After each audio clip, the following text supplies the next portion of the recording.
아담이 그러했듯이 아간 안에 들어있는 나도 아간처럼 그렇게 죽어야 했던 거예요. 그런데 여기에서 그 아간 안에서 죽어야 할 내가 어떻게 구원이 될 것인가가 창세기에서와는 달리 구체적으로 그려져 있다는 걸 아세요? 잘 보시면 아간이 뽑히는 과정을 성경이 이렇게 기록합니다. 여호수아 7장 16절 보세요. 이에 여호수아가 아침 일찍이 일어나서 이스라엘을 그 지파대로 가까이 나오게 하였더니 유다 지파가 뽑혔고, 유다 족속을 가까이 나오게 하였더니 세라 족속이 뽑혔고, 세라 족속의 각 남자를 가까이 나오게 하였더니 삽디가 뽑혔고, 삽디의 가족 각 남자를 가까이 나오게 하였더니 유다 지파 세라의 증손이요 삽디의 손자요 갈미의 아들인 아간이 뽑혔더라. 저주의 불에 타 죽어야 할 자가 뽑히고 뽑히는데 하필 유다 지파에서 뽑혀요. 그리고 그가 아골골짝에서 죽은 후에 이스라엘이 승리를 해요. 아간이 죽었더니, 아골골짝에서 아간이 죽었더니 이스라엘이 승리를 해요. 조금 감이 잡히세요? 다시 여호수아 7장 1절로 가보세요. 이스라엘 자손들이 바친 물건을 인하여 범죄하였으니 이는 유다 지파 세라의 증손 삽디의 손자 갈미의 아들 아간이 바친 물건을 취하였습니다. 여호와께서 이스라엘 자손들에게 진노하시니라. 아간 하나가 범죄를 했는데 하나님께서 이스라엘 자손들에게 진노를 하신다 그래요. 왜 그래요? 이스라엘은 개별자들의 집합이 아니라 하나님의 백성이라는 집단적 존재이기 때문에 그래요. 그게 교회예요. 교회는 집단적 존재입니다. 창세전에 집단적으로 구원받는 거예요. 개별적으로 역사 속에서 구원받는 거 아닙니다. 그게 예정인 거예요. 선택이며 편애인 거예요. 그래서 한 사람 아담, 한 사람 아간이 범죄를 했는데 그를 대표로 한 모든 집단을 전부 저주하는 거예요. 그러니까 아간이 범죄하여 이스라엘 전체가 하나님의 진노 속에 떨어진 것과 아담이 범죄하여 모든 인간이 하나님의 진노 속에 떨어진 것과 똑같은 이야기인 거예요. 그런데 조금 구체적인 그림으로 아간의 이야기에서 구원의 이야기가 펼쳐지고 있는 거란 말입니다.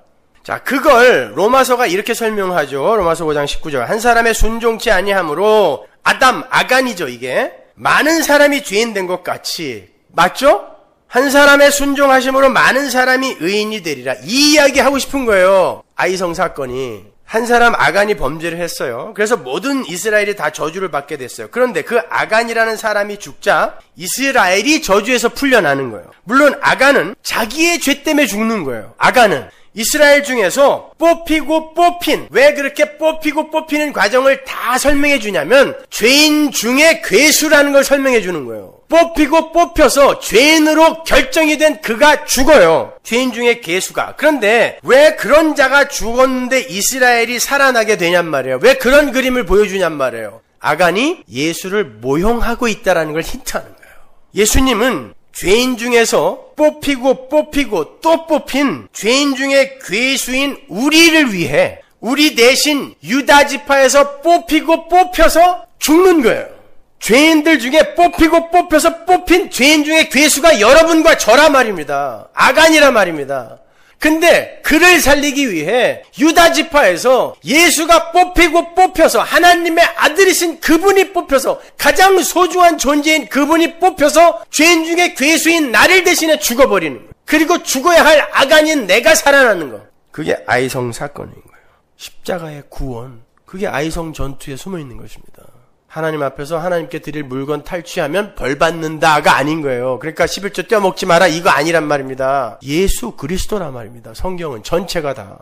여호수아 7장 25절 여호수아가 가로되 네가 어찌하여 우리를 괴롭게 하였느뇨 여호와께서 오늘날 너를 괴롭게 하시리라 하니 온 이스라엘이 그를 돌로 치고 그것들도 돌로 치고 불사르고 그 위에 돌무더기를 크게 쌓았더니 오늘날까지 있더라. 여호와께서 그 극렬한 분노를 그치시니 그러므로 그곳 이름을 오늘날까지 아골골짝이라 부르더라.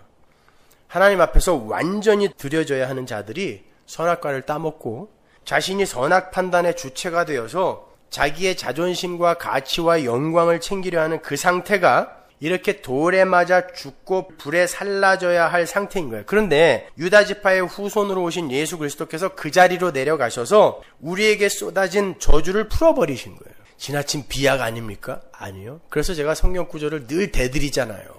그 아간이 맞아 죽은 그 아골골짜기를 성경이 어떻게 표현하는지 한번 보세요. 이사야서 65장 10절. 사로는 양떼의 우리가 되겠고 아골골짜기는 소떼의 눕는 곳이 되어 나를 찾은 내 백성의 소유가 되려니와. 왜 하필 아골골짜기가? 에? 왜 하필 아골골짜기가? 아간의 무덤이잖아요. 호세아서 2장 15절. 거기서 비로소 저의 포도원을 저에게 주고 아골골짜기로 소망의 문을 삼아주리니 저가 거기서 응대하기를 어렸을 때와 애굽 땅에서 올라오던 날과 같이 하리라. 아골골짜기를 소망의 문으로 삼아준대. 예수님의 무덤의 문을 열고 마리아가 들어갔더니 거기에 천국이 펼쳐져 있었죠. 천국은 항상 무덤문 너머에 있다 그랬어요. 아골골짝 너머에 소망이 존재하게 만들었단 말입니다. 하나님이. 그러니까 이 아골골짝이 무슨 이야기라는 거예요? 예수 그리스도의 죽으심을 모형하고 있다는 게 밝혀졌잖아요. 뭔 얘기를 해도 감동을 해야지. 자, 이러한 구절들은 여호수아서의 아간의 이야기와 예수 그리스도의 십자가를 모르고는 절대로 이해할 수가 없는 구절들이에요. 왜 아골골짜기가 갑자기 소망의 문이 돼? 그러나 아간의 이야기와 아골골짝 이야기와 예수 그리스도의 골고다 십자가 이야기를 알면 이게 그 이야기구나 하고 뻥 뚫리게 되는 거잖아. 하나님은 아간의 이야기를 통하여 죄의 실체와 그 죄에 떨어지게 되는 하나님의 저주와 그 저주가 해결되는 방법까지 아울러 설명하고 계신 거예요. 그 아간의 이야기가 어떻게 끝나는지 보세요. 아간이 죽고 아골골짜기가 생기자 하나님께서 이스라엘에게 승리를 주시는데 완벽한 승리를 주세요. 그러나 그 승리는 하나님의 승리라는 것도 잊지 않으시고 설명하세요. 여호수아 8장 18절 여호와께서 여호수아에게 이르시되 네 손에 잡은 단창을 들어 아이를 가리키라. 내가 이 성읍을 네 손에 주리라. 여호수아가 그 손에 잡은 단창을 들어 성읍을 가리키니 이스라엘이 자기를 광야로 따르던 아이 모든 거민을 들여서 죽이되 그들을 다 칼날에 엎드려지게 하여 진멸하기를 마치고 온 이스라엘이 아이로 돌아와서 칼날로 죽임에 그날에 아이 사람의 전부가 죽었으니 남녀가 12,000이라. 아이 거민을 진멸하기까지 여호수아가 단창을 잡아든 손을 거두지 아니하였고 여호수아가 단창을 들어서 아이를 가리키고 있는 동안 여호와가 전쟁하시는 거예요. 다 끝난 다음에 내렸어요. 여호수아가 한 거 뭐 있어요? 아무것도 없어요. 하나님이 전쟁을 하셔서 지금 하나님의 나라와 사단의 나라의 전쟁을 지금 그리고 있는 거잖아요. 그래서 아이성 안에 아이성뿐만 아니라 가나안 모든 족속은 아기까지 여자까지 완전히 진멸시키라는 명령이 떨어지는 거예요. 우리 안에 남아있는 이 마귀적 근성 요만큼도 남지 않고 완전히 진멸될 거라는 소망의 약속인 것입니다. 하나님 나라는 그렇게 완성이 될 거라는 뜻이에요. 우리 안에서 또 우리로 이루어지는 그 하나님 나라 역시 하나님에 의해 완료가 될 거라는 그런 뜻인 거예요.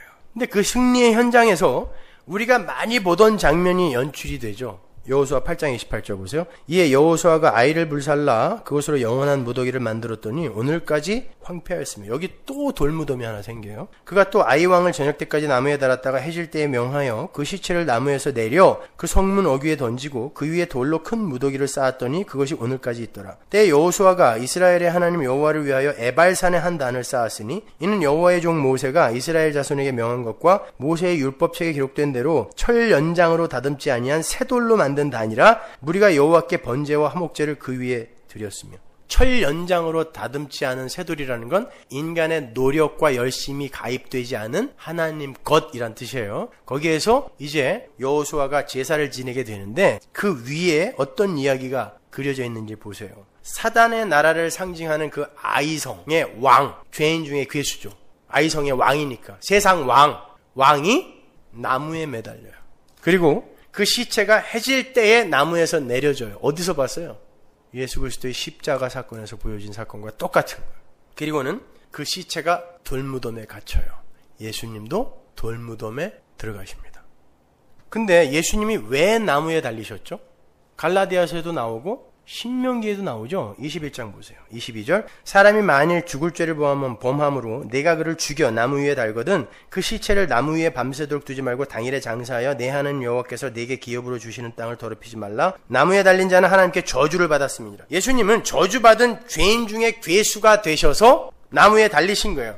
그런데 사단의 나라 왕으로 상징이 되는 아이성의 왕도 나무에 달리고 돌무덤에 갇혀요. 죄인 중에 괴수니까. 죄인 중에 괴수들은 이렇게 죽어야 돼요. 근데 아이성의 왕, 죄인 중에 괴수는 누구예요? 사도 바울만 죄인 중에 괴수입니까? 나라 말입니다. 나. 바로 우리가 사탄의 나라 왕과 같은 죄인 중에 괴수였다는 걸 보여주는 거예요. 그런데 예수님께서 우리를 대신하여 사탄 나라 왕이 되셔서 저주받아 죽으시는 거예요. 아간의 이야기가 여기에서 한 번 더 재현이 되고 있는 거예요. 물론 아간과 같이 아이성의 왕도 자기들의 죄 때문에 죽은 거예요. 그래서 그들의 돌무덤은 아직도 그들을 가두고 있는 거예요. 그래서 아골골짜기나 그 돌무덤이 아직도 있더라라는 말들이 계속 나오는 거예요. 아직도. 그러나 예수님의 돌무덤은 3일 만에 열렸단 말입니다.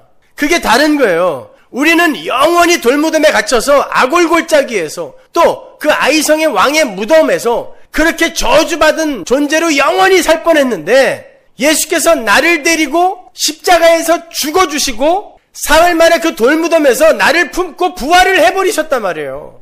그래서 내가 산 거예요. 그걸 믿는 자가 성도란 말입니다. 거기에다가 행위를 보태겠다는 자가 아이성 왕이고 아간인 거예요. 못 버리는 거예요. 자기 소유로 조금 취하고 있는 거예요. 다 맞춰줘야 되는 건데 나는 그렇게 은혜 앞에서 다 맞춰줘야 되는 건데 요만큼 소유하고 있는 게 아간이란 말입니다. 그들이 나무에 달려 죽어야 되고 돌에 맞아 죽어야 되고 불에 타 죽어야 되는 거예요.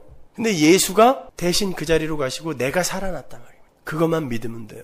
그게 가나안 정복 전쟁이에요. 가나안 정복 전쟁은 이렇게 이루어질 거야. 그리고 사사기에서 그 이야기를 좀 더 구체적으로 에피소드화 하여 보여주는 거예요. 뭐이 어려워요.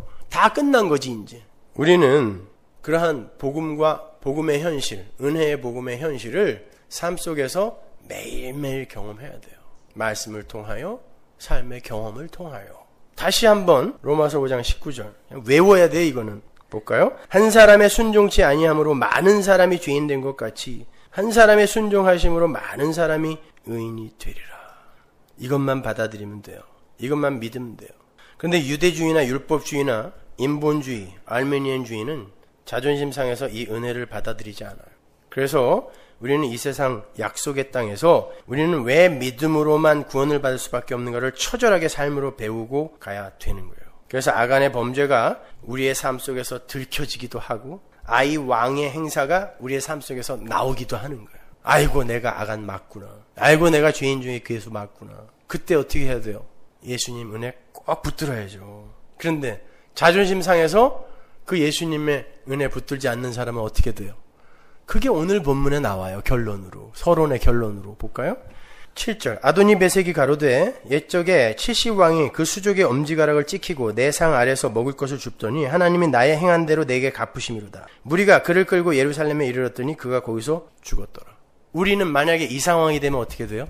나는 옛날에 그런 행위를 했지만 하나님은 나를 거저 예수의 은혜로 덮어주신다. 그래서 괜찮아로 가는데 그게 자존심 상하는 인간들은 옛날에 내가 행한 것을 하나님이 벌 주시는구나. 그럼 달게 받아야지. 요게 유다란 말이에요. 목매달아 죽어버리는 거예요. 자존심 상해서. 내 죄는 내가 책임진다. 보세요. 여기 얘가 그러잖아요. 나의 행한 대로 내게 갚으심이로다. 이때 우리는 어떻게 해야 된다고요? 그랬는데 하나님은 용서해 주셨다.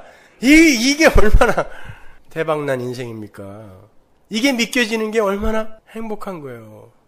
이 아도니 베섹이 바로 유대주의, 인본주의, 알메니안주의의 종말인 거예요. 그것을 요한계시록이 이렇게 기술하고 있습니다. 계시록 22장 12절 보라 내가 속히 오리니 내가 줄 상이 내게 있어 각 사람에게 그의 일한 대로 갚아주리라. 이게 은혜를 알지 못하는 자들의 결국이에요. 행한 대로 갚아주는 거예요. 우리는 내가 행한 것을 예수님이 전부 가져가셔가지고 벌을 이미 받아버렸기 때문에 내가 행한 대로 하나님이 갚을 수가 없어요. 일사부재리의 원칙. 이미 한 번 벌한 걸로 다시 기소가 안 돼요. 복음은 너무 심플해요, 여러분. 사사기 전체가 그 이야기예요. 마지막으로 갈라디아서 3장 13절. 마지막으로를 몇 번이나 하는지 모르겠어요. 그리스도께서 우리를 위하여 저주를 받은 바 되사 율법의 저주에서 우리를 속량하셨으니 그 언약을 어기는 자에게 내려지는 저주에서 우리를 속량하셨으니 기록된 바 나무에 달린 자마다 저주 아래 있는 자라 하였습니다. 이는 그리스도 예수 안에서 아브라함의 복이 이방인에게 미치게 하고 또 우리로 하여금 믿음으로 말미암아 성령의 약속을 받게 하려 함이니라. 우리 성도는 믿음이라는 배짱으로 하나님의 심판을 미리 받은 자로 하나님 앞에 서면 되는 거예요. 나도 예수 안에서 같이 벌을 받았어요. 근데 예수와 함께 사흘 만에 돌문 열고 그 무덤에서 난 나왔다니까요. 여러분이 여러분의 행함을 요만큼이라도 의지하면 여러분 그 무덤에서 못 나와요. 여러분은 아골골짜기에서 절대 못 나옵니다. 예수의 은혜만 붙들어야 돼요. 그래서 바울이 나는 죄인 중에 괴수다라고 이야기를 해놓고 아유 예수님과 같이 가서 살고 싶다. 이런 이율배반적인 표현들을 한 거예요. 죄인 중에 괴수지만 하나님이 은혜로 날 살리셨다. 그게 가나안 정복 전쟁이며 사사기 전체에서